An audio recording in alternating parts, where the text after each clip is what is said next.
اللہ بہت شکریہ حسن بھائی، جزاک اللہ خیرہ ہمیں جوائن کرنے کے لیے۔ حسن بھائی، ہم آڈینس کے سوالات تو لیں گے، لیکن ابتدا میں ایک چھوٹا سا سوال آپ سے کرنا چاہوں گا کہ آپ کی طرف سے ہمیشہ یہ کہا جاتا ہے کہ مسلم ممالک کو تصادم سے گریز کر کے علم و اخلاق کے اندر برتری حاصل کرنی چاہیے، اپنی تعمیر اور ترقی پر توجہ دینی چاہیے۔ لیکن وہیں پر اگر ہم گراؤنڈ ریالٹیز کو دیکھیں تو جب کبھی بھی مسلم ممالک اپنی سائنس کے اوپر بھی توجہ دیتے ہیں، تب بھی جو آج کی سپر پاورز ہیں ان کو وہ چیز بھی گوارا نہیں ہوتی۔ ہم نے ماضی کے اندر دیکھا ہے کہ عراق کی مثال کو دیکھ لیں آپ، ایران کے اندر بھی دیکھ لیں آپ، جب کبھی بھی سائنس کے اوپر کام ہوتا ہے، خصوصاً نیوکلیئر ٹیکنالوجی پر کام ہوتا ہے، تو اس کو ایکسکیوز بنا کر جو آج کی سپر پاورز ہیں وہ ان ممالک پر باقاعدہ حملہ کر دیتی ہیں۔ اسی طریقے سے کچھ عرصہ پہلے میں یہ بھی پڑھ رہا تھا کہ غالباً پاکستان کی کوئی آرگنائزیشن ہے جو کہ لانگ رینج بیلسٹک میزائل بنانا چاہتی تھی۔ تو جو آج کی سپر پاورز ہیں، جو عالمی طاقتیں ہیں، ان کو وہ چیز بھی ناگوار گزری اور انہوں نے وارن کیا کہ آپ کوئی بھی ایسی میزائل نہیں بنا سکتے جو کہ ہمیں یا پھر ہمارے جو فرینڈلی نیشنز ہیں ان کو ٹارگٹ کر سکتی ہوں۔ تو ایسی صورتحال کے اندر تو ہماری علم و اخلاق کے اندر بھی، تعمیر و ترقی کے اندر بھی ایک بالکل حدود متعین ہوگی کہ ہم نے اتنی بھی ڈیولپمنٹ نہیں کرنی جس سے جو آج کی سپر پاورز سے ان کا نیشنل انٹرسٹ کمپرومائز ہو۔ تو ایسی صورتحال کے اندر آپ کیسے یہ چیز تجویز کر سکتے ہیں کہ ہمیں اپنی تعمیر اور ترقی پر توجہ دینی چاہیے، جبکہ بہت سے علماء کرام اور بہت سے لوگ یہ کہتے ہوں کہ مسلم ممالک چپ کر کے بھی بیٹھ جائیں تب بھی جو آج کی عالمی طاقتیں ہیں ان کو یہ چیز بھی گوارا نہیں ہوگی اور ان کے اوپر حملہ کرنا شروع کر دیں گے۔ تو ایسی صورتحال کے اندر ہم کیسے سپر پاور بنیں گے؟ جی بہت شکریہ جناب۔ آپ کے سوال میں کافی سارے مفروضے ہیں، میں چاہوں گا کہ ایک ایک کر کے ٹھنڈے دل و دماغ سے علمی استدلالی انداز میں اس پر اپنی رائے پیش کروں، اور میں یہ توقع رکھوں سامعین سے کہ جو کچھ جذباتی مذہبی شاعری ان کو سنائی جاتی ہے، اس طرح کے ریٹرک ان تک پہنچائے جاتے ہیں، جو ایک اپنی تخیل کی عالم مثال کی دنیا ہے اس کے اندر بنائے ہوئے نقطہ نظر اور مفروضے ہیں، وہ علم اور عقل کی بساط پر ان کو پرکھ کر دیکھیں اور فکر کریں اس دوسرے زاویہ نظر پر بھی جو میں پیش کرتا ہوں۔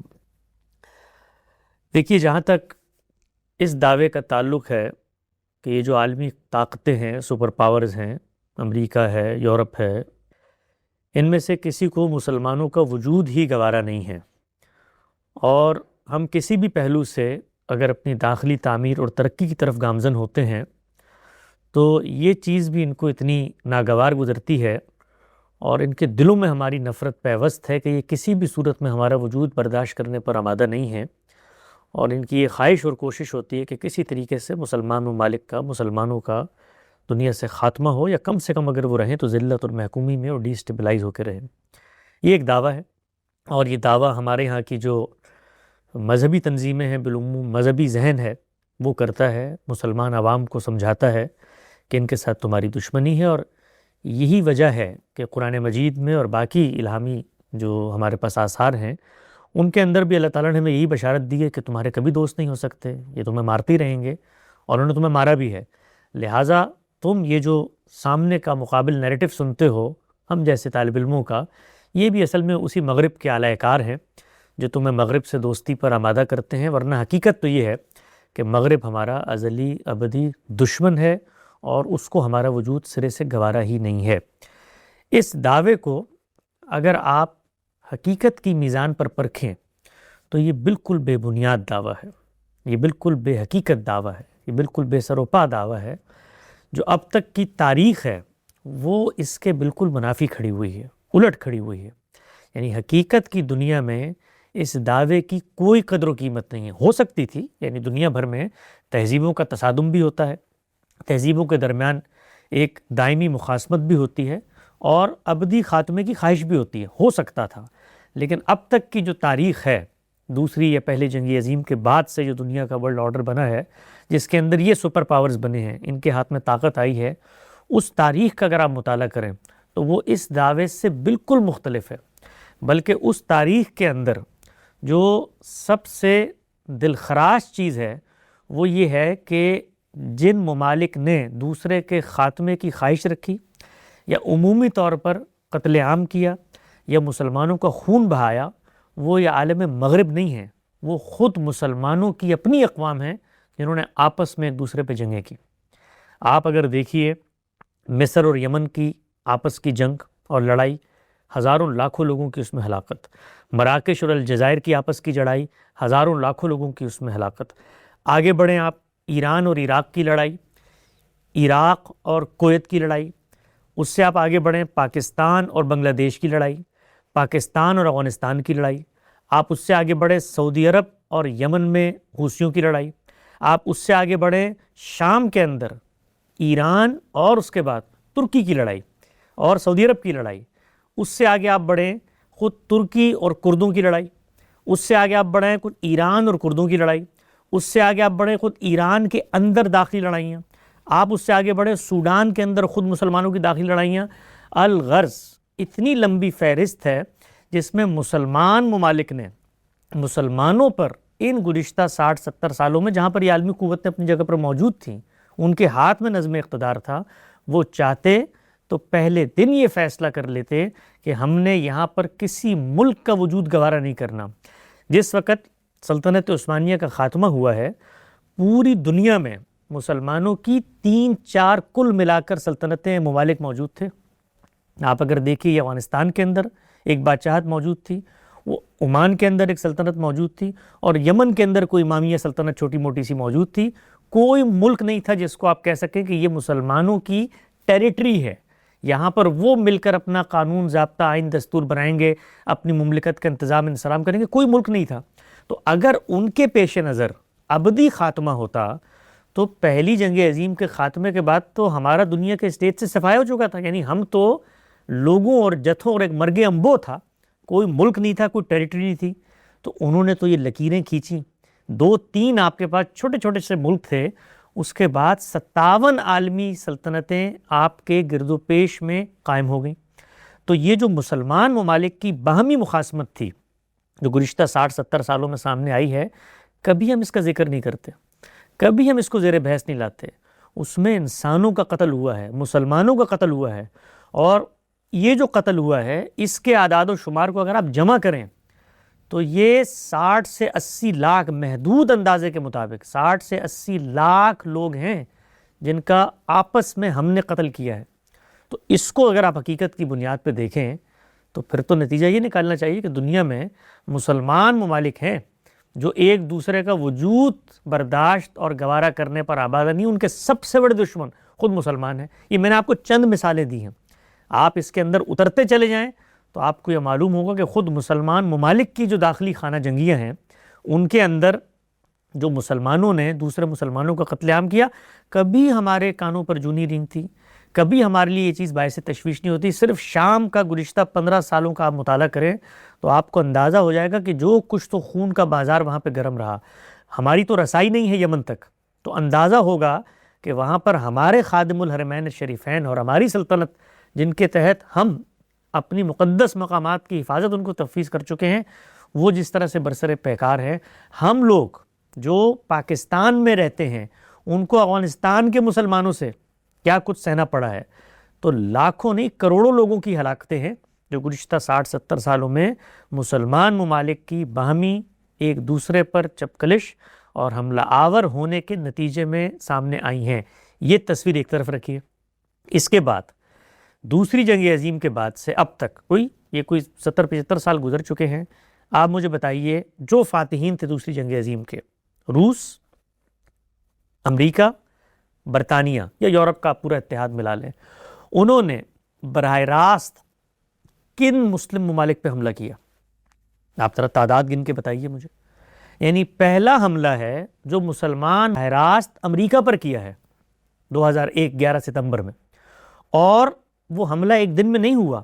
اس کے پس منظر میں ایران میں دیکھیے یا مشرق وسطیٰ میں دیکھیے، جو عالمی قوتوں کے فیصلے تھے ان کو پہلے دن سے آپ نے ماننے سے انکار کیا، اور اس ملک کے ساتھ جو ان کا اتحادی تھا، جس کو انہوں نے آ کر وہاں بٹھایا تھا، جس طرح ہمارے بھی اتحادی ہوتے ہیں نا، مسلمانوں کے اتحادی ہوتے ہیں، ہم کہتے ہیں فلاں جگہ پر اگر کسی مسلمان پر حملہ ہو تو OIC کو سامنے آنا چاہیے، فلاں تنظیم کو سامنے آنا ہے، مسلمانوں کا سیاسی کنسورشیم تو یہ فطری چیز ہے نا، دنیا میں بنتی ہے۔ تو ان عالمی قوتوں کے بھی کچھ کنسورشیمز ہیں، ان کی بھی کچھ ہمدرد ریاستیں ہیں جن کو انہوں نے وجود پذیر کیا ہے. تو جب ان پر حملہ ہوتا ہے تو یہ در حقیقت اس فیصلے پر، اس عالمی بندوبست پر، ان عالمی قوتوں پر حملہ ہوتا ہے جنہوں نے وہ فیصلے کیے ہوئے ہوتے ہیں. تو ان حملوں کا آغاز کس نے کیا؟ 48 میں ہم نے کیا، 56 میں ہم نے کیا، اس کے بعد 67 میں ہم نے کیا، 72 میں ہوا. یہ سارا معاملہ جو مشرق وسطی میں ہوا وہ ہمارے اقدام سے ہوا، اس کا آغاز ہمارے اقدام سے ہوا. اس کے بعد آپ دیکھیے ایران کے اندر انقلاب آیا، 50 سال تو ہونے کو ہے، نصف صدی ہونے کو ہے. 50 سالوں میں اس عالمی قوت کو کس نے برسر پیکار بنائے رکھا ہے؟ کون مرگ بر امریکہ بزرگ شیطان کے نعرے لگاتا تھا، مسجدوں میں ذکر بالجہر ہوتا تھا؟ کس نے کہا ہوا ہے کہ وہ ہمارے عالمی دشمن ہیں؟ اس کے بعد تنظیمیں بنی، جہادی تنظیمیں. ان جہادی تنظیموں نے کس سلطنت کے خاتمے کا خواب دیکھا؟ کس نے قرآن کی آیتیں پڑھی اور بتایا کہ یہود و نصارہ کا تم سے کوئی تعلق نہیں، وہ تمہارے دوست نہیں ہو سکتے، تمہارے ابدی ازلی دشمن ہیں؟ اور وہاں سے اٹھ کر اس مملکت پر حملہ آور ہو گئے. میں بھی آؤں گا اس بات پر بھی کہ یہ جو عالمی قوتیں ہیں کس طریقے سے مسلمان ممالک میں جو داخلی خلفشار ہوتا رہا یا ان کی جنگیں ہوتی نہیں تو ان میں کس طرح سے لوگوں کو سپورٹ کرتے رہے، چاہے وہ صومالیہ ہو، چاہے وہ عراق ایران کی جنگ ہو، چاہے وہ عراق کویت کی جنگ ہو، چاہے وہ افغانستان پاکستان کی جنگ ہو، جو بھی ہیں اس پر میں آتا ہوں. لیکن ایک منٹ کے لیے ذرا مجھے یہ بتائیے کہ ہمارا مذہبی ذہن اگر پہلے دن سے ایک عالمی قوت کو اپنا دشمن گردان رہا ہے اور اس نیریٹو کو اپنے مسجدوں میں، مدرسوں میں، مجھے اتنی حیرانی ہوتی ہے آج کل یہ کچھ اسرائیل کے اندر اور باقی دنیا میں لوگ کچھ تورات کے حوالے دے رہے ہیں، کوئی بائبل کے حوالے دے رہے ہیں کہ بھائی یہ مثال کے طور پہ نیل سے لے کے وہاں تک ہماری سرزمین تھی اور مسیح آئیں گے. تو مسلمان بڑے جذبے سے بڑے پریشان ہیں کہ بھائی یہ تو دیکھو، یہ تو ان کا ایک مذہبی نیریٹو ہے، یہ تو اسرائیل کا ایک مذہبی. تو وہ جو مذہبی ایجنڈا ہمارا ہے پچھلے 70 سالوں سے اور پچھلے 1400 سالوں سے، جس کو لے کر ہم گلی گلی، نگر نگر، کریا کریا، بستی بستی، مسجد مسجد خطبے دیتے ہیں کہ دنیا میں یہود تمہارے دوست نہیں ہو سکتے، مسیح تمہارے دوست نہیں ہو سکتے اور ان کا خاتمہ ہوگا. یہ تو کسی درخت کے پیچھے بھی چھپیں گے تو وہاں سے آواز آئے گی کہ اے عبداللہ اس کی گردن کاٹ دے. تو یہ جو ہم مذہبی نیریٹو پیش کرتے ہیں تو اس میں کوئی پرابلم پیدا نہیں ہوتی. ہماری جنگیں اگر مذہبی تو دوسری طرف سے اگر وہ مذہبیت کا تڑکا لگے اور مذہبیت کا نیریٹو سا تو ہم بڑے خوفزدہ ہو جاتے ہیں. ہائی یہ جنگ تو دیکھو وہ تو ہمارا وجود ہی گوارا. تو ہم وجود گوارا کرتے ہیں؟ ہم نے ان کے وجود کو پہلے دن سے گوارا کیا؟ ہم نے ان کا وجود تو ایک طرف رکھیے، اپنے مسلمان ممالک، اپنے بھائیوں کے وجود کو گوارا نہیں کیا. تو اس چیز کو سامنے رکھ کر اگر یہ نتیجہ نکالا جائے کہ گزشتہ 70 سالوں میں مسلمانوں نے جب بھی تعمیر و ترقی کی بنیاد رکھی، خود مسلمانوں نے ان کا خون بہایا، تو یہ مقدمہ درست ہوگا یا عالمی قوتیں مسلمان ممالک پہ حملہ آور ہو گئیں؟ یہ مقدمہ درست ہوگا. پہلا ملک ہے گزشتہ 70 سالوں میں جس پر براہ راست حملہ ہوا ہے وہ ہے افغانستان، دوسرا ملک ہے ایران، اور تیسرا مسلمانوں کے اکثریتی ملک ہے جس پر محدود اندازے میں ایک حملہ ہوا وہ ہے لیبیا. یہ 3 ممالک ہیں. ان 3 ممالک کے اندر ان عالمی قوتوں نے براہ راست حملہ آور ہو کر اس خطرے کا خاتمہ کیا جو انہیں محسوس ہوتا تھا. ان تینوں ممالک کے اندر حملے کی ابتدا کہاں سے ہوئی ہے؟ افغانستان پر حملے کی ابتدا دیکھ لیے. انہوں نے اٹھ کر حملہ کیا ہے امریکہ میں آ کر. یہاں پر 5-6 ہزار بے گناہ لوگوں کا قتل عام ہوا 9/11 کے حملوں میں. اس کے نتیجے میں وہ حملہ آور ہوئے.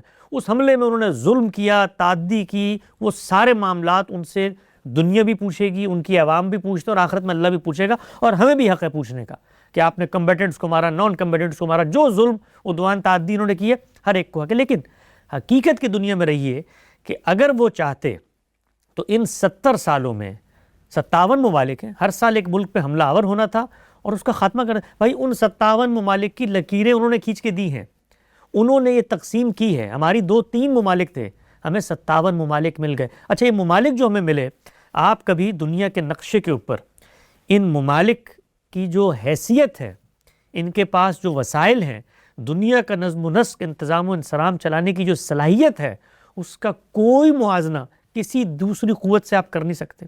یعنی دنیا کی 90% تجارت بحری رستوں کے ذریعے ہوتی ہے. ان بحری گزرگاہوں کے اندر 5 بڑی گزرگاہیں ہیں جہاں سے دنیا کا 50 سے 60% تجارتی مال گزرتا ہے. وہ 5 کی 5 گزرگاہیں مسلمانوں کے قبضے میں ہیں. آپ آبنائے ہرمز کو دیکھ لیں، آپ باسفورس کو دیکھ لیں، آپ وہاں یمن میں باب الجندب کو دیکھ لیں، آپ ملاکا میں جا کر آبنائے ملاکا کو دیکھ لیں جو انڈونیشیا ملیشیا کے درمیان ہے، دنیا کی 20% صرف تجارت وہاں سے ہوتی ہے. آپ نہر سوئس کو دیکھ لیں، یعنی جو بڑی تجارتی شاہراہیں ہیں، آبی تجارتی شاہراہیں، وہ مسلم ممالک کے تصرف میں وہاں پر وہ بیٹھی ہوئی ہیں. ان کا قبر اور ان کی رائے اور آمدن وہ فیصلہ کن ہوتی ہے وہاں پر. اس سے آگے بڑھ کے دیکھیں، تیل کے ذخائر دنیا میں 60 سے 70% مسلم ممالک کے پاس ہیں. ان میں 2 بڑی سلطنتیں، وہاں سعودی عرب موجود ہے یا ایران موجود ہے، وہاں عراق موجود ہے. ان کے پاس پچھلے 60-70 سال سے تیل ہے. دنیا کی توانائی اور اس کے کنوؤں کے اوپر وہ بیٹھے ہوئے ہیں.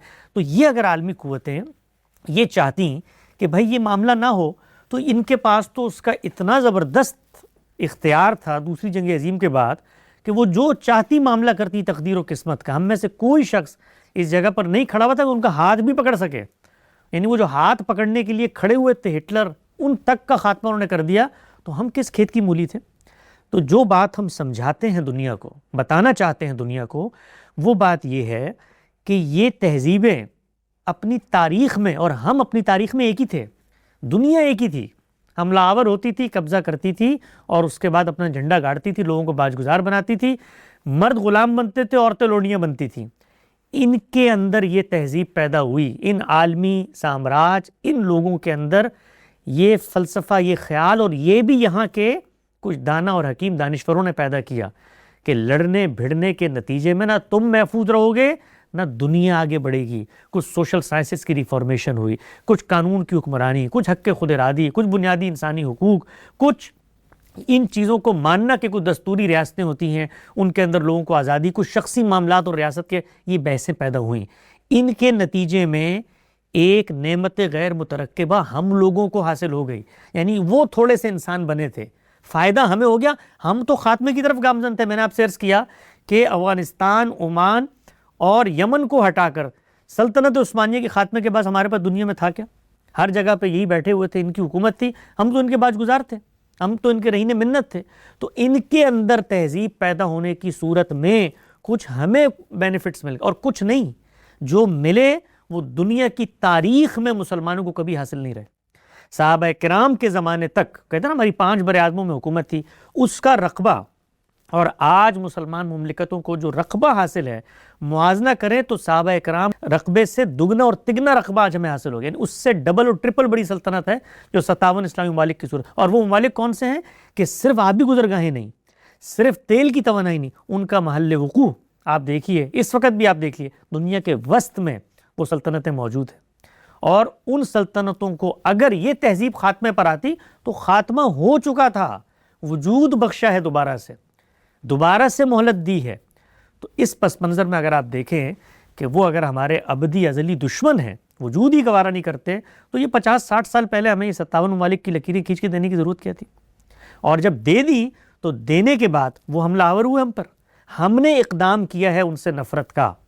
اور دنیا میں جو ممالک ان کی اس طاقت کو، ان کی اس تہذیبی برتری کو چیلنج کرتے ہیں، تو آپ کے خیال میں اگر آپ عالمی قوت ہوں اور آپ کی یہ طاقت اور تہذیبی قوت چیلنج ہو، تو اس کے بعد آپ ان لوگوں کے گلے میں ہار ڈالیں گے کہ آؤ اپنی طاقت اتنی بڑھاؤ کہ جو نیریٹو تمہارے اندر موجود ہے، تمہارے شعور کی اعماق میں اترا ہوا ہے اور تمہارے مذہبی نصوص میں موجود ہے، اس کو آ کر ہمارے اوپر پورا کر لو. یعنی یہ مسلمان ممالک میں سے جن ممالک کا میں نے آپ کو نام بتایا، یہ ممالک ایک دوسرے کے وجود کو کیوں گوارا کرنے پر آمادہ نہیں ہوئے؟ اس لیے کہ خطرہ تھا، طاقت سے خطرہ تھا. آج آپ دیکھیے افغانستان ہمارے پڑوس میں موجود ہے، مسلمانوں کا ملک ہے، پاکستان اس پر حملہ آور ہے. کیوں حملہ آور ہے؟ اس لیے کہ ہمیں اس خطے میں اپنی طاقت خطرے میں محسوس ہوتی ہے، اپنی سالمیت خطرے میں محسوس ہوتی ہے. تو جتنے ممالک ہیں دنیا میں، چاہے وہ مسلمان اور مسلمان ممالک ہوں، چاہے وہ مسلمان اور غیر مسلم ممالک ہوں، چاہے وہ غیر مسلم اور غیر مسلم ممالک ہوں، جس کسی کو ایک دوسرے کی طاقت سے سالمیت کا خوف لاحق ہوگا وہاں پر وہ اقدام کرے گا، ہر طرح کا اقدام کرے گا. وہ ڈی اسٹیبلائزیشن کا اقدام بھی کرے گا، وہ اپنے چاہنے والی سیاسی پارٹیوں کو بھی وہاں پر لے آئے گا، اور وہ یہ بھی چاہے گا کہ ان ملکوں میں اگر کوئی ایسی قیادت پیدا ہو گئی ہے جو قیادت ہماری حاکمیت کو، عالمی طور پر ہمارے غلبے کو چیلنج کرنے کی پوزیشن میں آ گئی ہے، تو ہم اس کا خاتمہ کریں. تو یہ جتنے ممالک ہیں، آپ یہ دیکھیے لیبیا کے اندر یا عراق کے اندر، یہ لوگ اصل میں اسی امریکہ کے باج گزار بن کے رہ رہے تھے. یعنی ایران عراق جنگ میں کون کھڑا تھا عراق کے پیچھے؟ عراق کویت جنگ میں کون کھڑا تھا عراق کے پیچھے؟ امریکہ کھڑا تھا. لیکن جیسے ہی ان عالمی طاقتوں چیلنج کرتے ہیں تو پھر اس کے نتیجے میں ایک قیمت ہے جو آپ کو چکانی پڑتی ہے. وہ قیمت صرف ہم نہیں چکاتے، وہ سب چکاتے ہیں. وہ مثال کے طور پہ اگر روس کے پڑوس میں یوکرین کرے گا تو وہ بھی چکائے گا، وہ اگر چین کے پڑوس میں کوئی ملک کرے گا تو وہ بھی چکائے گا. تو یہ دنیا کی سیاست اور طاقت کا کھیل ہے.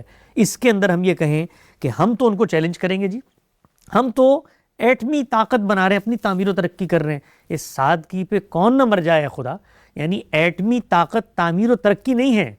ایٹمی طاقت اصل میں مخالف قوت کو یہ بتانا ہے کہ میں اس پوزیشن میں آ گیا ہوں کہ اب اس خطے کے فیصلے میں کروں گا، میری سالمیت پہ تم حملہ آور نہیں ہو سکتے، میں تمہارے برسر پیکار ہوں، تمہارے مقابل میں ہوں، اب میں برابر کی قوت پیدا کر رہا ہوں، میں میزائل بنا رہا ہوں جو تمہارے اتحادیوں پر براہ راست حملہ کرنے کے لیے میں استعمال کر سکتا ہوں. تو یہ تعمیر و ترقی نہیں ہے میرے بھائی، یہ ان کو یہ پیغام دینا ہے کہ ہم تمہارے اس عالمی طاقت کو ماننے سے انکاری ہیں، اور انکار کے نتیجے میں ہم اپنی عسکری اور دفاعی صلاحیت اتنی بڑھا رہے ہیں کہ جب کبھی موقع ملے گا اس موقع کو ہم استعمال کریں گے تمہارے خلاف. تو جو چیز مجھے محسوس ہوتی ہے وہ چیز یہ ہے کہ ایک تہذیب میں جو کچھ تھوڑی سی تہذیب پیدا ہوئی تھی، کچھ ان کے مہذب انداز پیدا ہوئے تھے، اس مہذب انداز کو واپس اسی جنگی جنون میں، واپس اسی تہذیبوں کے تصادم میں اگر پہنچانے کا صحرا کسی کے سر ہے تو خود مسلمان ممالک کے سر. یعنی ہمارے لیے تو یہ چیز باعث شکر ہونی چاہیے تھی کہ چلو پھر سے ہمیں ہماری تینوں سلطنتوں کا خاتمہ ہوا، صفوی ہوں، عثمانی ہوں یا مغلیہ ہوں. 17ویں صدی ہمارا زوال کا نقطہ آغاز ہے. تو اس کے باوجود ہمیں دوسری جنگ عظیم کے بعد اتنا کچھ مل گیا، اتنی بڑی بڑی معیشتیں مل گئیں، اتنی بڑی بڑی طاقتیں مل گئیں، تیل ہمارے یہاں سے نکل آیا، بحری گزرگاہیں ہمارے یہاں، ہوائی گزرگاہیں ہمارے یہاں. مشرق وسطیٰ آپ دیکھیے دنیا کی 20-30% جتنی ہوائی آمد و رفت ہوتی ہے اس کا مرکز اور محور بن گیا. تو یہ نعمتیں ہمیں حاصل ہوئیں. ان نعمتوں کے حصول کے بعد باہمی طور پر انتشار ہم نے کوئی کمی نہیں چھوڑی. کروڑوں کی تعداد میں مسلمان آپس ممالک میں تصادم میں مارے گئے، اور ان عالمی قوتوں کو بھی ہم یہ پیغام دینے میں پوری طریقے سے کامیاب ہو گئے کہ تم جو اپنے آپ کو تھوڑا بہت شریف بنا کر تہذیب اپنے کا آنچل اوڑھ کر بیٹھے ہوئے ہو، اس کو اتارو اور آؤ میدان میں. کیونکہ ہم تو یہ سمجھتے ہیں کہ تم نے ہمارا خاتمہ کرنا، اب تک تم نے خاتمہ نہیں کیا، آؤ ہمارے ساتھ لڑو. تو اگر وہ قوتیں آج ہم پر برسر پیکار ہونے پر آمادہ ہیں تو اس میں بھی ہمارا حصہ ہے، ہم نے آمادہ کیا ہے. اگر کچھ عالمی بندوبست بنا تھا، اگر کچھ انہی قوتوں نے مل کر بنایا تھا، وہ اقوام متحدہ کا نظام دیکھیے، وہ انٹرنیشنل لا دیکھیے، یہ کوڈ دیکھیے، یہ سب کچھ انہوں نے خود بنایا تھا. یعنی ہم میں سے کوئی ان کو پابند نہیں کر سکتا کہ جی انٹرنیشنل. آج بھی میں سنتا ہوں کہ جی یہ مثال کے طور پر امریکہ نے اور اسرائیل نے انٹرنیشنل لا کی خلاف ورزی کی ہے. وہ لا انہوں نے بنایا تھا، اس لیے بنایا تھا کہ ہم گھر کے بڑے بھائی ہیں، ہم فیصلہ کر رہے ہیں کہ آپس میں کوئی نہیں لڑے گا. یہ انہوں نے فیصلہ کیا تھا. اب چھوٹا بھائی پڑوسیوں سے مل کے اگر سازش کرے تو وہ انٹرنیشنل لا کو مان کے کر رہا ہوتا ہے. ایران نے مثال کے طور پر لبنان میں حزب اللہ بنائی، فلسطین میں حماس کو سپورٹ کیا، اس کے بعد شام کے اندر لاکھوں سنیوں کا قتل عام ہوا اسی نقطہ نظر کے ماننے والے لوگوں کی نسبت سے، اور ان کو انہوں نے سپورٹ کیا. یہ جو کچھ خطے کے اندر ہو رہا تھا یہ کو عالمی انٹرنیشنل لا کو پڑھ کے ایران کر رہا تھا. تو جب آپ نہیں مانیں گے اس عالمی بندوبست کو تو وہ جنہوں نے بنایا تھا وہ کس اصول پہ مانیں گے اس کو؟ وہ کہیں گے بھی ہم نے بنایا تھا نا، ہم نے بنایا تھا تاکہ تم لوگ شرافت سے رہو اور ہمیں نہ چھیڑو، مجھے بڑا بھائی سمجھو. لیکن اب تم مجھے بڑا بھائی سمجھنے پر آمادہ نہیں ہو، اصول میں نے بنایا تھا، ڈنڈا میرے ہاتھ میں ہے، تو اب تم مجھ سے کس چیز پہ مطالبہ کر رہے ہو کہ جی آپ انٹرنیشنل قانون کی پاسداری کریں، آپ مثال کے طور پہ عالمی عرف کی پاسداری کریں. میں نے فیصلے کیے تھے مشرق وسطیٰ میں، تو ان فیصلوں کو اگر تم ماننے پر آمادہ نہیں ہو اور برسر پیکار رہنا چاہتے ہو تو لڑو. تم لڑو گے تو تمہارے خیال میں بیٹھا رہوں گا جس کو میں نے وہاں پر آ کے بٹھایا تھا؟ تو اردن شامل ہوا تھا، جگہ پر پہنچا. مصر شامل ہوا تھا، اپنی حقیقت میں اس جگہ پر پہنچا جہاں پر آج وہ ممالک جو براہ راست عالمی قوتوں کے فیصلوں سے برسر پیکار تھے، وہ اپنی اپنی جگہوں پر بیٹھ کر انہی عالمی قوتوں کے ساتھ معاملات کر کے اپنے ملکوں کو آگے بڑھا رہے ہیں. ان کے داخلی تعمیر و ترقی ہو رہی ہے. آج بھی آپ دیکھیے، آپ نے بات کی عالمی قوتوں کو برداشت نہیں ہے، آج بھی آپ دیکھیے ایران کی گرد و پیش میں جو مسلمان ممالک ہیں، گزشتہ 40 سال میں ان ممالک کو سب سے زیادہ خطرہ کس سے ہے؟ ایران سے ہے. خود ہم پاکستان میں پلے بڑھے, ہمیں پتہ ہے ہمارے ہاں جو یہ داخلی تقسیم ہے, شیعہ سنی کی تقسیم, اس کے اندر جو اصل مخاصمت تھی وہ کن ممالک کی تھی؟ ایران سے تھی. ہمیں وہاں سے پوری کی پوری ایک تہذیب کو ایکسپورٹ کر کے پاکستان میں لانے کی کوشش کی, عرب ممالک میں لے جانے کی کوشش کی, اور پورے کے پورے مذہبی تصورات, یعنی اس کے اندر کوئی چیز سیاسی حکمت عملی نہیں, مذہبی تصورات, ظہور مہدی, نزول مسیح, دنیا کے اندر کفر و شرک کا خاتمہ, اور اس کے بعد عالمی طاقتوں کو باجگزر, یہ سب مذہبی تصورات ہیں. تو دائمی مخاصمت میں اگر کوئی تہذیب کھڑی ہوئی ہے تو وہ مسلمانوں کی تہذیب ہے, اور مسلمان دنیا پر مسلمانوں کا غلبہ چاہتے ہیں, اسلام کا غلبہ نہیں. مسلمانوں کا غلبہ کیوں؟ اس لیے کہ وہ آپس میں ایک دوسرے کو بھی برداشت نہیں کرتے. تو اس پس منظر میں اگر آپ حقیقت کا جائزہ لیں تو یہ کہنے میں مجھے کوئی عار نہیں ہے کہ دو ہی رویے ہوتے ہیں دنیا میں, یا شکر گزاری کا یا ناشکری کا رویہ. اور اللہ تعالیٰ نے کہا لَإِن شَكَرْتُمْ لَأَزِيدَنَّكُمْ, اگر تم شکر کرو گے تو اللہ تمہیں اور دے گا. ہم لوگ اگر شکر گزاری کے ساتھ اللہ کے شکر گزار اور عابدین میں شامل ہوئے بندے بن جاتے, اور اپنے ممالک کے اندر تعلیم پر توجہ دیتے, اخلاقی برتری پر توجہ دیتے, اور تصادم سے گریز پر توجہ دیتے, تو دنیا سوچ نہیں سکتی کہ جو مقام ہمیں اللہ نے دیا دوبارہ. اور یہ میں سمجھتا ہوں کہ یہ دنیا تو سمجھتی ہوگی کہ عالمی عرف اور تہذیب اور ان سب کے بعد اور سیکنڈ ورلڈ وار اس میں سب ہوا ہے.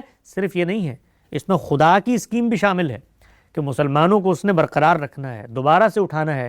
وہ تہذیب جو فلسفے کی سطح پر اٹھی ہے الحاد کا مقدمہ لے کر, اس کو علمی طور پر ریفیوٹ کرنا ہے, تو انہی قرآن کے حاملین نے کرنا ہے. اور دنیا میں اخلاق کی برتری سوفسطائیت کے مقابلے میں کسی نے لانی ہے تو انہوں نے لانی ہے. تو یہ اللہ کی اسکیم کا ایک اشارہ تھا کہ اس نے پھر سے ہمیں زندگی دی, پھر سے ہمیں اٹھا دیا, اور پھر سے ہمیں دنیا کے وسط میں لا کر اور ان آبی گزرگاہوں کے سروں پر آ کر بٹھا دیا جہاں دنیا کی شہرگ ہے اور رستے چلتے ہیں. لیکن ہم لوگوں نے اس چیز پر توجہ دینے کے بجائے اس چیز پر توجہ دی کہ نہیں, ہم تو ابدی طور پر باہمی پرسر پیکار رہیں گے. نہ ہمارا باہمی اتحاد ہے, نہ ہمارے اخلاقی برتری ہے, نہ ہمارے تعلیم اور سائنس کی برتری ہے. یہ سائنس اور ٹیکنالوجی یہ جو ہمارے یہاں آپ کو نظر آتی ہے نا کچھ تھوڑی بہت, دفاع کے اندر بھی, یہ سب کچھ بھی ان عالمی قوتوں کی جو مخاصمت میں کھڑی ہوئی عالمی قوتیں ہیں ان کا سرکہ ہوتی ہے میرے بھائی. وہ ہمیں لا کر دیتے ہیں چیزیں کہ اس عالمی قوت سے میرا مقابلہ ہے, اب میں تمہیں پیادہ بناتا ہوں. جیسے ہم پیادے بنے, جیسے ہم خود پیادے بنے امریکہ کی جنگ میں افغانستان جہاد کا نام لے کر, جیسے اور مسلم ممالک پیادے بنتے ہیں, تو کبھی ہم چین کا پیادہ بنتے ہیں, کبھی ہم روس کا پیادہ بنتے ہیں, کبھی ہم امریکہ. تو ہم یہ سمجھتے ہیں کہ ہم تو عالمی قوتوں سے برسر پیکار ہیں. ان کو ہم نے وہاں سے شکست فاش دے کے بھگا دیا. آج افغانستان کو دیکھیا, یعنی وہ جس کے ہم گن گاتے تھے کہ اس نے 40 کے قریب عالمی قوتوں کو شکست دے دی, وہ 40 کے قریب عالمی قوتوں کو شکست دینے والے مرد مجاہد, ان پر آج کون حملہ آور ہے؟ پاکستان, اسلامی جمہوریہ پاکستان. وہ کابل و قندھار پہ حملے کر رہا ہے. کیوں کر رہا ہے بھائی؟ اس لیے کہ اس عالمی قوت سے اس نے معاملہ کیا ہے. اس کا بجٹ, آج بھی افغانستان کا بجٹ ہر مہینے ملینز آف ڈالر امریکہ سے آتے ہیں, جس کی وجہ سے وہ ملک چل رہا ہے. ان لوگوں نے بیٹھ کر معاہدہ کیا ان سے کہ جی آپ ہمارے دشمن نہیں ہیں, آج سے اب ہمارا رخ ذرا پاکستان کی طرف ہوگا. تو یہ کچھ حقائق ہیں, تلخ ہیں, مشکل ہیں, ہضم کرنا مشکل ہے, اس لیے کہ جو مذہبی شاعری اور ریٹرک ہم نے سنی ہوئی ہے اس کے بالکل مخالف ہے, اس کے بالکل خلاف ہے. لیکن ہماری پوری کوشش یہ ہے, اور جیسے ہی یہ جو فاتحین ہیں جن کو میں نے کہا تھا کہ یہ دنیا کی تاریخ کے مہذب فاتح ہیں, کہ فتح کے بعد آپ کو یہ 57 ممالک دے دیے, اتنی اسٹریٹجیکل لوکیشنز دے دیں, یہ سب کچھ کر دیا, 70 سالوں میں کبھی براہ راست حملہ نہیں کیا. اور آگے بڑھ کے آپ دیکھیے کہ حملہ آور ہونے کے باوجود ان ممالک پر اپنے قبضے کو لیجیٹیمائز نہیں کر سکے, نہیں کہہ سکے کہ یہ آج سے افغانستان میری سلطنت ہے. کہنے کو کہہ سکتے تھے نا بھائی, ہم نے $10 ٹریلین لگایا ہے, ہم عالمی عرف ہم نے بنایا تھا انٹرنیشنل, اس کو ہم پھاڑ کے پھینکتے ہیں, یہ ہمارا. وہ بھی نہیں کر سکے. افغانستان آج بھی طالبان کے کنٹرول میں ہے, عراق آج بھی وہاں کے مقامی لوگ چلا رہے ہیں. ان ممالک نے جو کچھ کیا وہ یہ کیا کہ جہاں طاقت کو چیلنج کیا جائے گا وہاں پر اقدام کیا جائے گا. وہ اپنے علاقے ہوں, چاہے وینزویلا میں اتر کے اس کے صدر کو اٹھا کے لے آئے, طاقت جہاں چیلنج ہوگی وہاں پر ہم مقابلہ کریں گے. تو اس اصول کو اگر آپ نہیں مانتے تو پھر تو آپ اپنے خطے کے اندر اپنی برتری کا خاتمہ کر دیں. ہم ہندوستان سے کیوں برسر پیکار ہوتے ہیں؟ اسی لیے کہ ہمیں خوف ہوتا ہے بھائی, اس خطے کے اندر ہماری سالمیت کو خوف ہو جائے, ہندوستان کو ہم سے خوف ہوتا ہے. تو یہ اصول تو مسلمہ ہے, اس پر تو کوئی نہ عالمی قوتوں سے پوچھ سکتا ہے, نہ مسلمان ممالک سے پوچھ سکتا ہے, نہ غیر مسلم ممالک سے پوچھ سکتا ہے. اصل سوال ہے کہ کیا تہذیب کی جنگ ہے؟ تو ہم نے اس کو تہذیب کی جنگ بنانے کی پوری کوشش کی, اور اپنے برسر پیگار مد مقابل عالمی قوتوں کو یہ پیغام دیا کہ یہ جو کچھ تم نے ٹیریٹریاں سیٹ کی ہم اس کو مانتے نہیں ہیں، ہم کسی ٹیریٹری کو نہیں مانتے، ہم عالمی خلافت کو مانتے ہیں جس کے اندر غیر مسلموں کو اس دنیا میں حق حکومت سرے سے حاصل ہی نہیں ہے۔ تو اگر کسی نے ان 70 سالوں میں خاتمے کا خواب دیکھا ہے ان عالمی قوتوں کو، تو وہ مسلمان ہیں، عالمی قوتیں نہیں ہیں۔ انہوں نے ہمیں وجود بخشا، اس کے بعد ہمیں مہلت دی اور اسی شرط پہ دی کہ ہماری طاقت کو مانو، لیکن ہم اس کو ماننے پر تیار نہیں ہیں۔ جب نہیں ہیں تو اس کی ایک قیمت ہے جو چکانے پر راضی رہنا چاہیے ہے، اس پر جزا فضا نہیں ہونی چاہیے ہے، رونا دھونا نہیں ہونا چاہیے ہے کہ ہائے انہوں نے آ کر ہم پہ بھائی ایک قوت اور تہذیب کے خاتمے کا آپ خواب دیکھیں تو اگلی قوت اور تہذیب کو یہ حاصل نہیں کہ وہ اپنا دفاع کرے یا وہ حفظ تقدم کے طور پر اقدام کر دے۔ تو جب پھر آپ پر حملہ ہوتا ہے تو آپ اس کے بعد انٹرنیشنل لا اور ہیومن رائٹس اور یہ اور وہ، میں پڑھ رہا تھا ہمارے کچھ دانشور انہوں نے لکھا کہ جی ایران کا یہ داخلی معاملہ ہے کہ وہاں کون حکومت، امریکہ کو کیا حق پہنچتا ہے کہ وہ فیصلہ کرے؟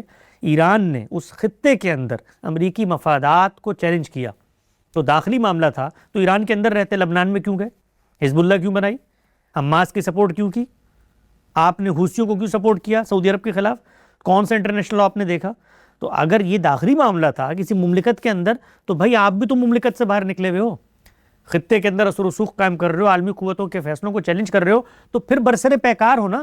تو ایران گزشتہ 50 سال سے عالمی قوت سے برسر پیکار تھا، وہ اس کا حوصلہ تھا، اس کا صبر تھا، وہ اگر چاہتا تو پہلے دن حملہ آور ہو سکتا تھا، وہ اب حملہ آور ہوا ہے تو ہم کچھ نہیں کر سکتے اس لیے کہ ہمارے پاس طاقت نہیں ہے، وہ پہلے دن حملہ آور ہو جاتا تب بھی کچھ نہیں کر سکتے تھے ہم۔ تو ان چیزوں کو سمجھنے کی ضرورت ہے۔ یہ جذبات کی دنیا میں یہ خطیبانہ اور وائزانہ بیانات جن سے جو کچھ بچی ہوئی طاقت ہے، مسلمانوں کے وہ سب سے بڑے دشمن ہیں جو مسلمانوں کو آج لڑنے پر آمادہ کر رہے ہیں، سب سے بڑے دشمن ہیں، اس لیے کہ اس لڑائی کا انجام وہی ہوگا جو انجام ہم دیکھتے چلے آئے ہیں۔ یہ چھوٹے موٹے سے کاسمیٹک نوعیت کی چیزیں وہ ہم لوگ اگر اگلے چاہیں تو ہمارا خاتمہ کر سکتے ہیں، یہ مہلت ہے ان کی طرف سے کہ ہم برقرار ہیں۔ اچھا آپ کہیں کہ کتنی شکست خوردہ ذہنیت ہے، ہم آگے بڑھ کے کیوں نہیں کر سکتے؟ تو آپ مجھے بتائیے کون کرے گا؟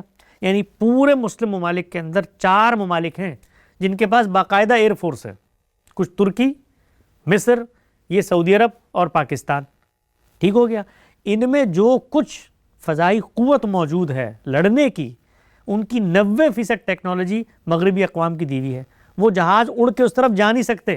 میں نے یہ دعویٰ کیا تھا جس پر لوگوں نے بہت بھت اڑائی، بڑا مذاق اڑایا، تو آپ آج جائیے اس دعوے کی تصدیق کر لیجئے، جو F-16 ہمارے پاس ہیں، جو ٹیکنالوجی ہمارے پاس ہیں، وہ اڑ کے اس طرف جا سکتی ہیں۔ اچھا ہم اپنے خطوں میں جنگ لڑتے ہیں خود دوسری عالمی قوتوں کی ٹیکنالوجیوں سے، ان ٹیکنالوجیوں کو کبھی آپ استعمال کرنے کی اجازت چاہیں ان سے، چین سے چاہیں کہ ہم امریکہ کے خلاف تمہارا JF تھنڈر استعمال کرتے ہیں تو آپ کو لگ پتہ جائے گا۔ تو ان قوتوں کے ساتھ، ان محدودیتوں کے ساتھ ہم چلے ہیں عالمی قوتوں سے مقابلہ کرنے، اور جو کاسمیٹک نوعیت کی چیزیں اس طرح آج کل ہم دیکھ رہے ہیں ایران کی فتح کے لوگ جھنڈے گاڑ ہیں، یعنی سپریم لیڈر ایران کا پہلا سب سے 9 کروڑ آبادی ہے مل کے اپنے ایک شخص کی حفاظت نہیں کر سکی نا بھائی، یہ حقیقت ہے۔ وہ ٹیکنالوجی کا ایسی برتری ہے، یہ بالکل وہی چیز ہے۔ اگر آپ پیچھے مڑ کے دیکھیں تو 1857 کی جو جنگ آزادی تھی اس میں قلعے کے اندر جو لوگ کھڑے ہوئے بہادر شاہ ظفر کے سامنے اپنی جوہری عسکری طاقتوں کے قصے سنا رہے تھے، وہی قصے آج ہم سن رہے ہیں، لیکن ہمیں پتہ ہے کہ پھر دلی کی غسل خونی میں کیا ہوا، وہی کچھ ہوا جو آج آپ اپنی آنکھوں سے دیکھیں گے۔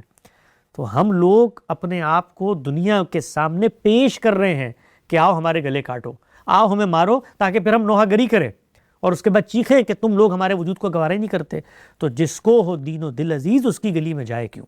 اگر آپ اترے اس میدان میں تو پھر رونا دھونا نہیں، پھر انٹرنیشنل لا کی کوئی بات نہ کریں، پھر کوئی بات نہ کریں، کام ہوتا ہے، پھر یہ جنگ ہے تہذیبوں کی، اور تہذیبوں کی جنگ میں یا تخت ہوتا ہے یا تختہ ہوتا ہے، اس کے بعد پھر ہم جام شہادت پوش کریں گے، اور جس دھت سے کوئی مقتل کو گیا وہ شان سلامت رہتی ہے، جان تو آنی جانی ہے، اس جان کی کوئی بات نہیں۔ پھر یہ شعر پڑھیں، پھر اس کے بعد رونا دھونا نہ کریں۔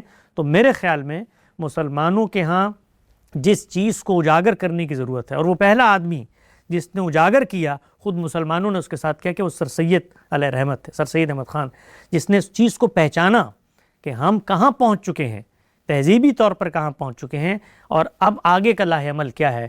وہ 3 ہی چیزیں ہیں: تصادم سے گریز، داخلی طور پر علم میں برتری، اخلاق میں برتری. اگر ہم اس میدان میں آگے نہیں بڑھیں گے تو جو کچھ ہمیں حاصل ہے ہم مخالف قوتوں کو آمادہ کر رہے ہیں کہ اترو اس وحشت پر، اور وہی حال کرو ہمارا جو اس سے پہلے دنیا کی تاریخ میں ہوتا چلا آیا ہے. جی، بہت خوب حسن بھائی، بہت زبردست، اور آپ نے پورا ہسٹوریکل اس کا پس منظر بتایا کہ ہمیں سیکنڈ ورلڈ وار کے بعد بہت سے مواقع ملے تھے کہ جہاں پر ہم اپنی تعمیر اور ترقی پر توجہ دے سکتے تھے، لیکن ان کو ہم نے اچھے سے استعمال نہیں کیا. حسن بھائی، جو آخر میں آپ نے بات کی ہے، جو ریسنٹ ڈیولپمنٹ سے اس کو آپ نے کوسمیٹک نوعیت کی چیزیں بیان کیا، لیکن بہت سے لوگ یہاں پر یہ چیز بیان کر رہے ہیں کہ امریکہ نے جو خواب دیکھا تھا کہ جیسے وینزویلا کے پریزیڈنٹ کو اٹھا کے وہ لے کر چلے گئے اور اس کے بعد وہ بھی خاموش ہو گئے، تو وہ چیز تو یہاں پر اپلائی نہیں ہوئی، اور یہاں پر ایران باقاعدہ ریٹیلیٹ کر رہا ہے.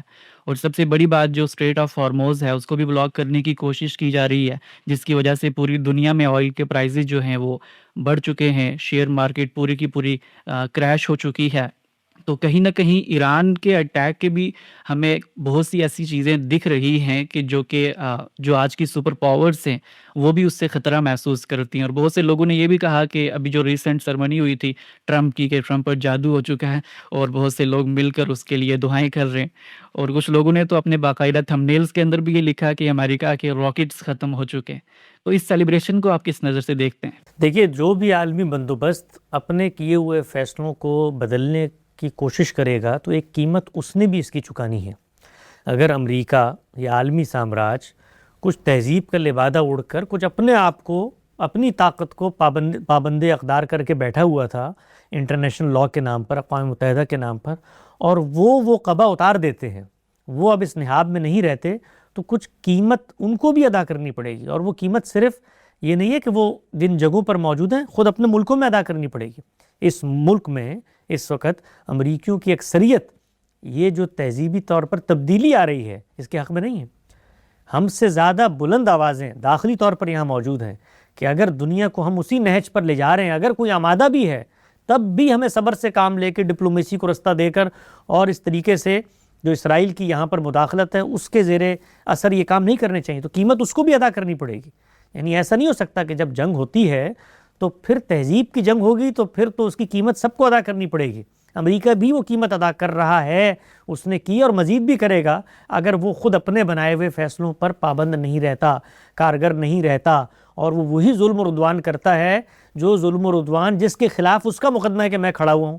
میری مملکت کا خاتمہ چاہتا تھا ایران، تو اگر وہ یہی کرے گا، نان کمبیٹنٹس پہ حملہ کرے گا، بچیوں کے اسکولوں پہ حملہ کرے گا، ان کو مارے گا، تو ایک قیمت اس کو بھی چکانی پڑے گی. داخلی سطح پر بھی اس وقت جتنی بلند آوازیں ہیں شاید امریکی تاریخ میں کبھی نہیں ہوئی کہ آپ براہ راست حملہ آور ہونے کے بجائے معاملات کو سلجھاتے، بیٹھتے، داخلی طور پر بیٹھتے. اسرائیل نے جو وہاں پر ایسی حرکتیں کی ہوئی ہیں جن کی وجہ سے خود خطے کے مسلم ممالک پریشان ہیں، ان معاملات کو بھی ڈپلومیسی سے حل کرتے. لیکن آپ یہ دیکھیے کہ بعض معاملات ڈپلومیسی سے حل ہو سکتے ہوں تو ہو جاتے ہیں، لیکن 50-60 سالوں میں اگر کوئی چیز حل، آپ دیکھیے اس کو سادہ مثال سے سمجھیے. ہم افغانستان کے ساتھ بیٹھے ہوئے ہیں، ٹھیک ہے نا، وہ طالبان ہم نے پیدا کیے تھے، ہمارے یہاں کے مدرسوں کے پڑھے ہوئے ہیں، مذہب ایک، زبان ایک، تہذیب ایک، کلچر ایک، سب کچھ ایک، لیکن آخر ہمیں بھی حملہ کرنا پڑا افغانستان پہ نا. ہم آمادہ ہوئے اس لیے کہ کبھی کبھی صورتحال تھمتی ہوئی نظر نہیں آتی. تو اگر امریکہ نے یہ کام کیا ہے تو اس کی ایک قیمت وہ چکائے گا اور دنیا بھی چکائے گی، اس لیے کہ ایران کے اندر لوگ بستے ہیں، وہ دنیا کی ایک بڑی آبی گزرگاہ شاہراہ پر موجود تھی. لیکن یہ یاد رکھیں آپ کہ اگر یہ جنگ اس سطح پر جاتی ہے کہ جہاں پر آپ عالمی قوت کی اس حیثیت کو ماننے سے ہی انکاری ہیں، تو ہرمز تو آپ بند کر دیں گے اور 10 کام آپ کر دیں گے، لیکن اس کے بعد جو کچھ ہوگا اگر یہ عالمی قوتیں برسرے پیکار ہو جائیں اس سطح پر جنگ لڑنے پر اور آمادہ ہو جائیں، تو آپ تصور کریں کہ پھر ہمارے ساتھ کیا ہوگا. تو اگر ہم اس جگہ تک لے جانا چاہتے ہیں، یعنی لڑائی میں اگر ہم نے اس کی آنکھ میں انگلی مار دی ہے اور ہم نے اس کی ناک پر مکہ مار دیا ہے، تو اب ہمیں پھر تیار رہنا چاہیے کہ پورا جتھا آئے گا اور چیر پھاڑ کے رکھ دے گا ہمیں. تو یہ جو وقتی نوعیت کی یہ فتوحات ہیں، یہ کہانیاں اگر آپ سنیں تو افغانستان کی جنگ کے زمانے میں ہم تو نئے اس وقت شعور کی آنکھ کھول رہے تھے، یہ کہانیاں ہم سنتے تھے. اس سے پہلے آپ سنیں یہ حماس نے جس وقت حملہ کیا تھا 12 اکتوبر 2023 کو، ذرا آپ کہانیاں سنتے، ایک اتنی بڑی ایٹمی طاقت کو ناکے چنو چبوا دیے، 1200 لوگ اس کے بعد ہمارے ساتھ کیا ہوا. ہمارے ساتھ کیا ہوا اس کے بعد؟ یعنی وہ جو پہلے دنوں کی خوشی اور فتح اور نصرت ہے، کبھی نکال کے دیکھیے آپ، یہ جو 12 اکتوبر کا حماس کا حملہ تھا اس کو نکال کے دیکھیے آپ، تو اندازہ ہوگا کہ مسلمان تو کہتے دنیا فتح کر لی ہم تو براہ راست حملہ آور ہو گئے، لیکن اس کے بعد جو کچھ ہوا ہمارے ساتھ وہ آج بھی سنبھلنے کو آتا ہے۔ تو اگر اس سطح پر جا کر آپ مزاحمت پر اتر آئے ہیں تو پھر آپ تیار رہیں کہ شاید وہ عالمی قوتیں اگر پاگل پنے پہ اتر آئیں تو پھر تو وہ اس کو بقا کی جنگ بنا لیں گی۔ ابھی تک تو پھر ایک حفظ ما تقدم کی جنگ تھی کہ آپ کو یورینیم افزودگی کر رہے ہیں اور بم بنا سکتے ہیں اور اس سے ہمیں خطرہ ہے۔ اگر آپ اس سطح پر آئیں گے، اور یہ یاد رکھیے گا کہ اگر آپ عالمی امن کے لیے اور عالمی تجارت کے لیے خطرہ بنیں گے تو کوئی مسلم ملک بھی آپ کے ساتھ کھڑے ہونے پہ آمادہ نہیں ہوگا، کوئی تیار نہیں ہوگا۔ آپ کے خیال میں اس وقت پاکستان میں جو صورتحال ہے، یہ تیل کی قیمتیں اور تجارت اور یہ سب، مشرق وسطیٰ کا خطہ، آپ امارات کو دیکھیے، آپ عراق کی سلطنت کو دیکھیے، آپ یہ باقی قطر کو دیکھیے اور عمان، سب کو دیکھیے، سعودی عرب کو دیکھیے، وہ آمادہ ہوں گے۔ تو اگر کوئی سطح پر جا کر لڑنے کو تیار ہے تو یاد رکھیے پھر وہ بقا کی جنگ بن جائے گی، اور اس بقا کی جنگ میں پھر بنیادی انسانی حقوق کی بحث بھی نہیں ہو سکے گی، یہ بات یاد رکھیں۔ ہاں، بیسیکلی یہ فرما رہے ہیں کہ آج کی دور میں جو درد دل رکھنے والا مسلمان ہے وہ آج کی سچویشن کو کیسے دیکھے، اور بہت سے اسپیکرز یہ کہتے ہیں کہ اس کے بارے میں بھی آپ سے سوال کیا جائے گا، ہم قطر میں بیٹھے ہیں، فلاں ممالک کے اندر بیٹھے ہیں، تو ہمارا وہاں پر رول کیا ہونا چاہیے؟ کوئی سوال نہیں کیا جائے گا، ہر سوال دین میں ہوتا ہے آپ کی حیثیت سے متعلق۔ مجھ سے کیوں سوال ہوگا بھائی؟ نہ میں حکمران، نہ میں 3 میں، نہ 13 میں، میرا فیصلہ، میرا نقطہ نظر، یہ تو لیڈرشپ کے فیصلے ہوتے ہیں۔ ایران کی لیڈرشپ مذہبی لوگوں کے ہاتھ میں، انہوں نے لڑنے کا فیصلہ کیا۔ امریکہ کی لیڈرشپ پر اسرائیل اثر انداز ہوتا ہے، انہوں نے جواب دے کر اقدام کرنے کا فیصلہ کیا۔ تو یہ تو آپس کی جنگیں ہوتی ہیں۔ میں عام آدمی تو پستا ہے، عام آدمی کو صرف یہ کام کرنا ہے کہ اپنا تحفظ کرے۔ آپ اگر قطر میں ہیں، ان کے ملکی قوانین کا احترام کریں، اس جنگی معاملات میں جس طرح انہوں نے پابندیاں لگائی ہوئی ہیں اس کے مطابق چلیں، کوئی سنسنی نہ پھیلائیں، اور اپنی جان کی امان کی دعا کریں۔ یہ عام آدمی کی ذمہ داری ہے، اس سے آگے بڑھ کے کوئی ذمہ داری دین میں عام آدمی کے اوپر نہیں ڈالی گئی۔ جی، حسن بھائی، اسی کے ساتھ انہوں نے آخری سوال یہ بھی کیا تھا کہ بہت سے لوگ آج کی سچویشن کو دیکھتے ہوئے یہ کہہ رہے ہیں کہ مثال کے طور پہ امام خامنہئی علیہ رحمہ کی شہادت کے اوپر انہیں علیہ رحمہ بھی نہیں کہنا چاہیے، ان کے لیے مغفرت کی دعائیں بھی نہیں کرنی چاہیے، تو اس کے حوالے سے بھی پلیز۔ یہ تو مسلمانوں کی باہمی مخاصمتیں ہیں، نفرتیں ہیں، شیعہ سنی جو تنازع ہے ہمارے یہاں اس پس منظر میں ہیں، ان کی ہم سے ہیں، ہمارے صحابہ اکرام سے ہیں، ہماری ان کی قیادت سے ہیں، تو یہ تو باہمی نفرتیں ہیں۔ نفرتوں کا خاتمہ جب تک علمی سطح پر جو مقدمات بنائے گئے ہیں دونوں جانب ان کی تعلیل نہیں ہوگی تو خاتمہ نہیں ہوگا۔ تو میں اگر کسی اہل سنت پہ کھڑے دیوبندی کو یا ایسے صحابہ سے متعلق فرد کو کہوں بھائی تم دعا کرو خامنہئی کی، کیوں کرے گا بھائی؟ وہ تو دشمن سمجھتا ہے ایران کو، اور وہ اس لیے سمجھتا ہے کہ وہ کہتا ہے یہ صحابہ کو نہیں مانتے، وہ تو ایک مخاصمت ہے، پورا اس کا تاریخی پس منظر ہے۔ تو جو لوگ یہ کر رہے ہیں اس کی وجہ میں نے آپ کو بتا دی، ان کو میں تو آمادہ نہیں کر سکتا کہ وہ یہ کام کریں۔ نیکسٹ کالر یہاں پر ہیں عرفان صاحب، وہ اپنا مائک انمیوٹ۔ وعلیکم سر۔ وعلیکم السلام۔ سر میرا یہ وار ریلیٹڈ ہی تھوڑا سا کوشچن ہے کہ جس طرح آپ نے ایران کی پالیسی پر تنقید کی ہے تو وہ تو بالکل ٹھیک ہے، لیکن سر میرا سوال یہ ہے کہ جو اسرائیل ہے وہ تو نقشے پر آیا ہی اسی لیے ہے کہ اس نے ایکسپینڈ کرنا ہے، اور اس نے مطلب کہ مسلم جو بھی تھوڑا سا آگے سے رزسٹ کریں گے ان کو روکنا ہے اور ان کو تباہ و برباد کرنا ہے، تو کیا یہ اب مسلمانوں کی بقا کی جنگ نہیں ہے جس طرح ایران کر رہا ہے؟ ابھی ایران نے تو مطلب فرسٹ اٹیک نہیں کیا، پھر بھی ان پر مطلب کہ انہوں نے شروع کر دی، فرسٹ اسٹرائک انہوں نے کی ہے، تو پہلے بھی انہوں نے کی تھی، تو کیا یہ بقا کی جنگ نہیں بنتی جا رہی جس طرح پاکستان کو بھی تھریٹ کر چکے ہیں؟ دیکھیے بہت ساری چیزیں، نے کہا کہ ترکی نیکسٹ ایران، بہت ساری چیزیں دنیا بھر میں نظریات کے تحت بھی پیدا ہوتی ہیں، ہماری پوری بھی یہی نظریہ ہے، لیکن مغرب نے ہمیں بھی مینج کیا ہوا ہے نا۔ آخر ہم بھی تو یہی خواہش رکھتے ہیں دینی طور پر کہ ہم نے ایکسپینڈ ہونا ہے، ہماری ایکسپینشن میں تو ان کا خاتمہ ہے، لیکن ہمیں مغرب مینج کر رہا ہے نا۔ کیسے مینج کیا جاتا ہے؟ مینج ایسی کیا جاتا ہے کہ آپ اگلے کو آمادہ نہ کریں کہ وہ یہ کام کرے، یعنی آپ کی کسی شخص سے ملاقات ہو جس کے بارے میں یہ طے ہو کہ یار اس سے اگر بحث کریں گے تو یہ غصے میں آ جائے گا، تو آپ کیا کرتے ہیں؟ آپ پوری کوشش کرتے ہیں کہ بحث کا موقع ہی نہ پیدا ہو۔ تو اسرائیل کی اگر خواہش ہے ایکسپینشن کی، خواہشات دنیا میں ہر ایک کی ہوتی ہیں، ہماری بھی خواہش ہے، لیکن ہم نہیں آمادہ ہو سکے نا اس خواہش کو پورا کرنے کے لیے۔ مسلمان ممالک کی بھی خواہش ہے، ہمارے یہاں مذہبی تنظیموں کی بھی خواہش، سب کی خواہش ہے۔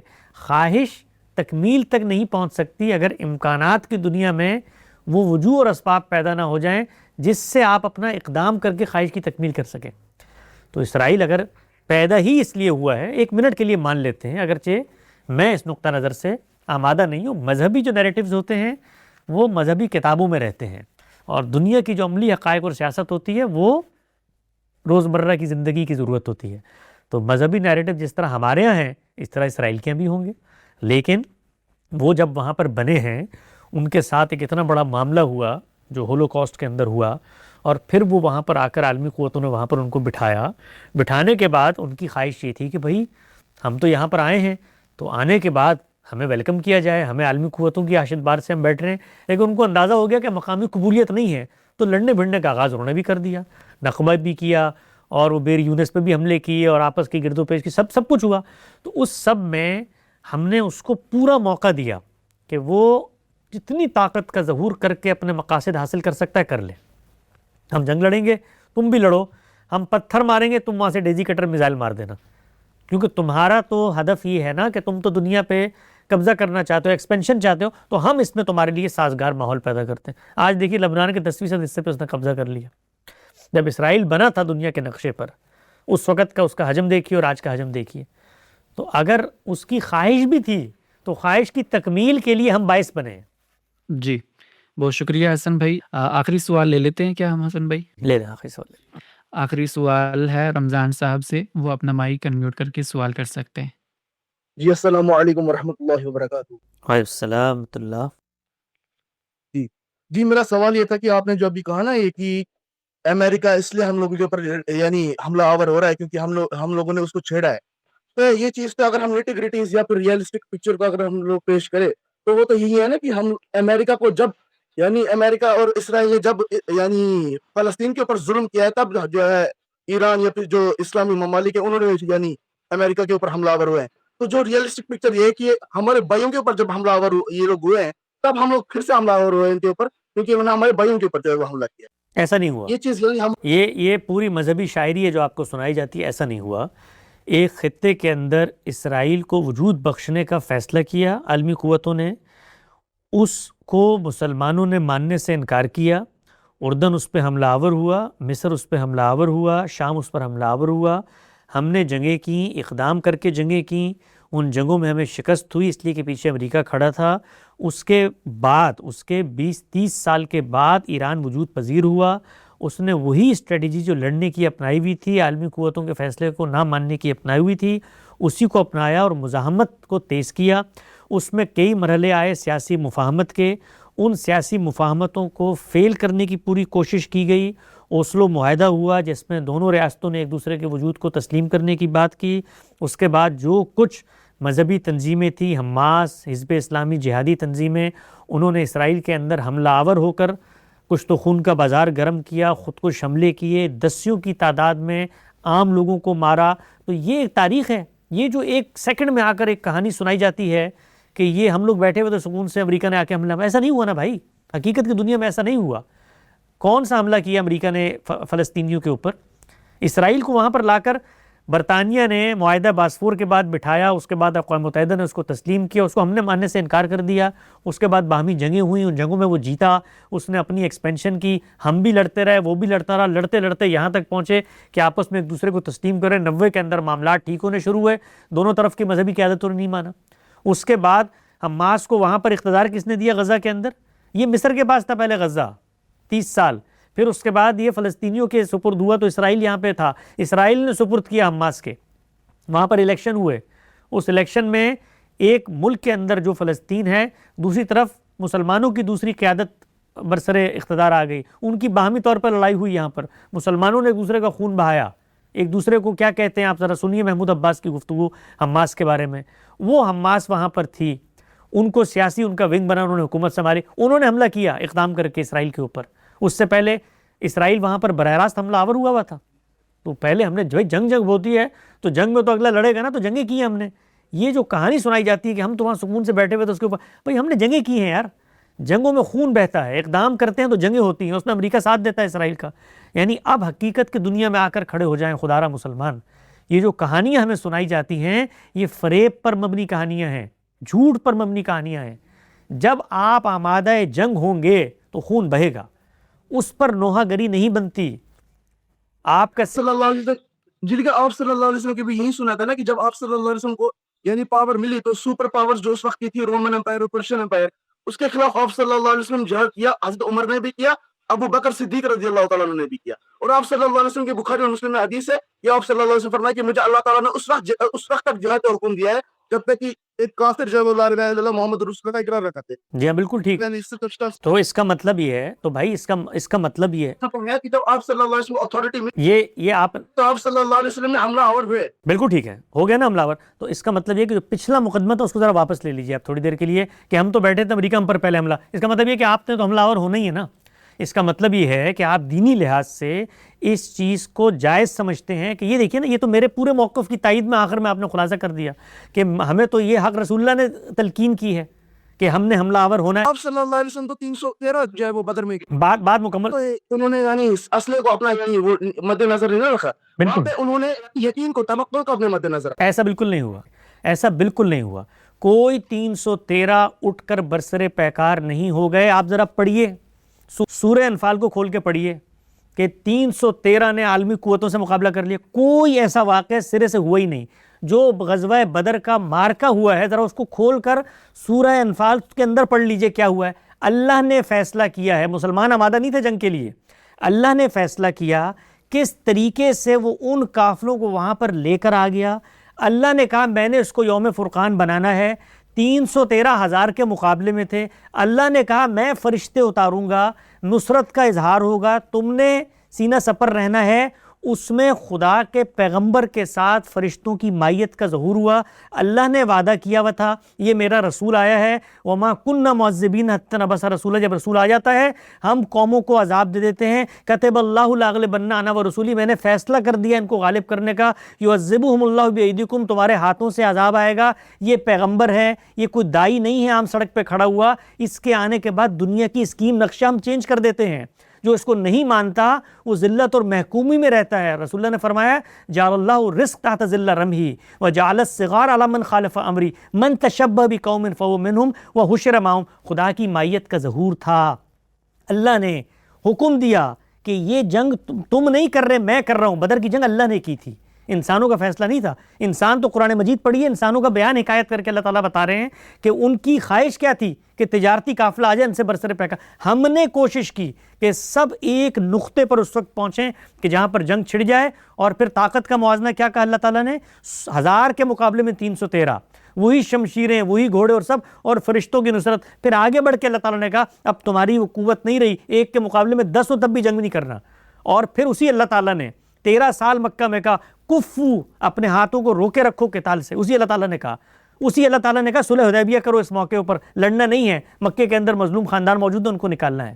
اور پھر اس رسول اللہ صلی اللہ علیہ وسلم نے صحابہ کو یہ تلقین کی کہ یہ گرد و پیش کی ریاستیں ان کو میں نے اتمام حجت کی ہے, میں نے ان کو خطوط لکھے ہیں, یہ ماننے پر آمادہ نہیں ہیں. وہ خطوط پڑھیے کبھی بخاری بھی اندر نکال کے, اسلم تسلم کا میں پیغمبر ہوں, میری بات مانو.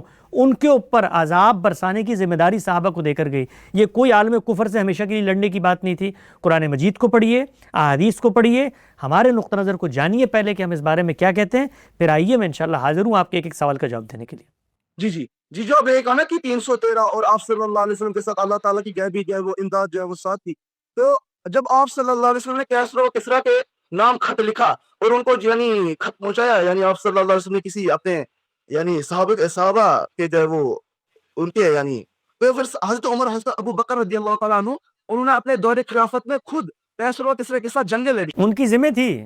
آپ ان جنگوں میں میدان جنگ کے اندر کھڑے ہو کر قادسیہ کے میدان میں مغیرہ بن شعبہ کی جو تقریر ہے بخاری کے اندر نقل ہوئی, اس کو پڑھ لیں.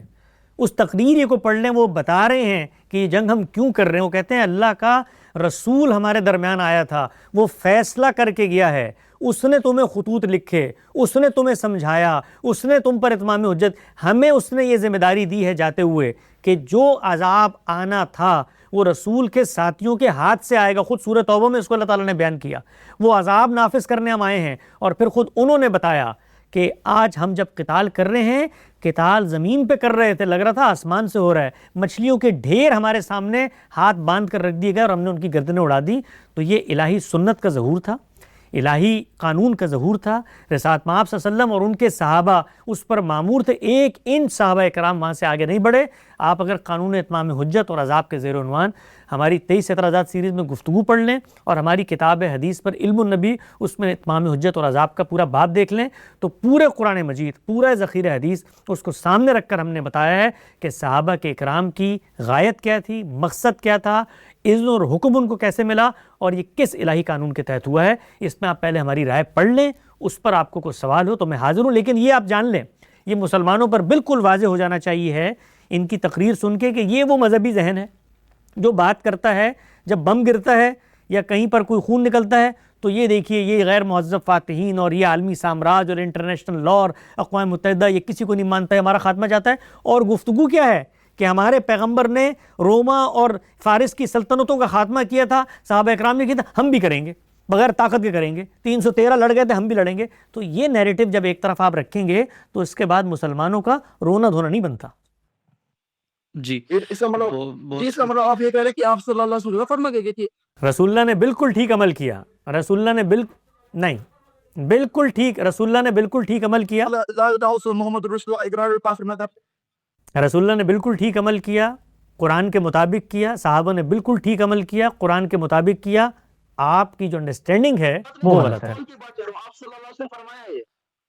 ذرا اس روایت کو نکال کے دیکھ لیں اور جو فرمایا ہے اس پر ہم بھی عمل درآمد ہیں. جہاد کا قانون کیا ہے؟ قیامت تک جہاد انسانوں نے کرنا ہے، ظلم اور عدوان کے خلاف ہوگا، مذہبی تسلط اور غلبہ دین کے لیے نہیں ہوگا. بھائی بہت شکریہ. آپ سے گزارش ہے کہ آپ GCIL پر موجود قانون اتمام حجت کی سیریز دیکھیں. ایک ایک سوال کا جواب غامدی صاحب نے تفصیلاً دیا ہے اور اس کے بعد انشاءاللہ اگر کبھی آپ کی ڈاؤٹ ہوئی تو انشاءاللہ آپ کو پھر سے لیں گے. بہت شکریہ حسن بھائی، جزاک اللہ خیرہ ہمیں جوائن کرنے کے لیے. ہم یہیں پہ اپنے پروگرام کا اختتام کرتے ہیں. اللہ حافظ. اللہ حافظ. بہت شکریہ. السلام علیکم.